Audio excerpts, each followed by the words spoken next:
স্ক্রিনটি বন্ধ রেখে সেই অ্যাপসটিতে প্রবেশ করি তাহলে বিষয়টা অনেক ইন্টারেস্টিং হয় না?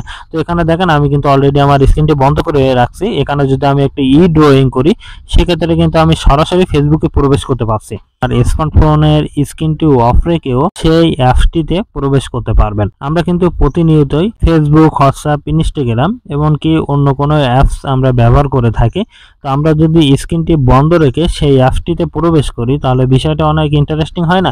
তো এখানে দেখেন আমি কিন্তু অলরেডি আমার স্ক্রিনটি বন্ধ করে রাখছি। এখানে যদি আমি একটা ড্রয়িং করি সেক্ষেত্রে কিন্তু আমি সরাসরি ফেসবুকে প্রবেশ করতে পারছি। তো আপনারা চাইলে কিন্তু স্ক্রিনটা বন্ধ রেখে এভাবে যে কোনো অ্যাপসের মধ্যে আপনারা খুব সহজে প্রবেশ করতে পারবেন। তো দেখেন আমি আবারও স্ক্রিন বন্ধ করে দিলাম। দেওয়ার পরে এখানে যদি আমি ডাব্লু ড্রয়িং করি, দেখতে পাচ্ছেন যে ডাব্লু ড্রয়িং করার সাথে সাথে আমি কিন্তু হোয়াটসঅ্যাপে প্রবেশ করতে পারছি। তো আপনারা চাইলে কিন্তু এভাবে স্ক্রিন বন্ধ রেখে যে কোনো অ্যাপসটিতে প্রবেশ করতে পারবেন। তো এই কাজটি কিভাবে করবেন স্ক্রিনটাকে লক্ষ্যের জন্য আপনার হাতে থাকা স্মার্টফোন থেকে আপনি সরাসরি চলে যাবেন সেটিং অপশনে প্রবেশ করার পরে স্ক্রল করে নিচের দিকে আসবেন। আসার পরে এখানে দেখতে পাবেন শর্টকাট অ্যান্ড অ্যাক্সেসিবিলিটি, জাস্ট এখানে একটা ক্লিক করে দিবেন। এখানে ক্লিক করে দেওয়ার পরে দেখতে পাচ্ছেন স্মার্ট মোশন, জাস্ট এখানে একটা ক্লিক করে দিবেন। এখানে ক্লিক করে দেওয়ার পরে দেখতে পাচ্ছেন স্মার্ট ওয়ার্ক, এখানে একটা ক্লিক করে দিবেন। দেওয়ার পরে আপনারা কিন্তু সেই ফিচারগুলো এখানে দেখতে পাবেন।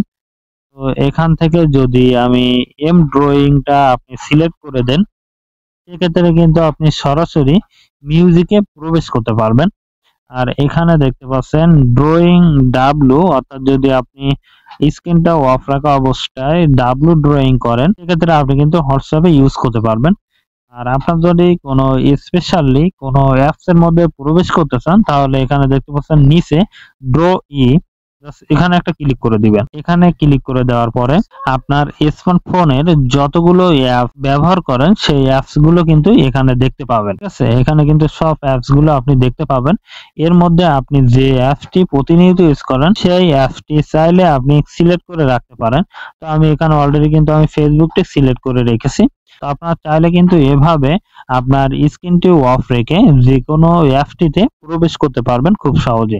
তো এই ছিল আজকের মতো ভিডিওটি ভালো লাগলে অবশ্যই লাইক, কমেন্ট ও শেয়ার করে দিবেন। দেখা হবে পরবর্তী কোনো এক ভিডিওতে। সে পর্যন্ত সবাই ভালো থাকবেন, সুস্থ থাকবেন। আল্লাহ হাফেজ।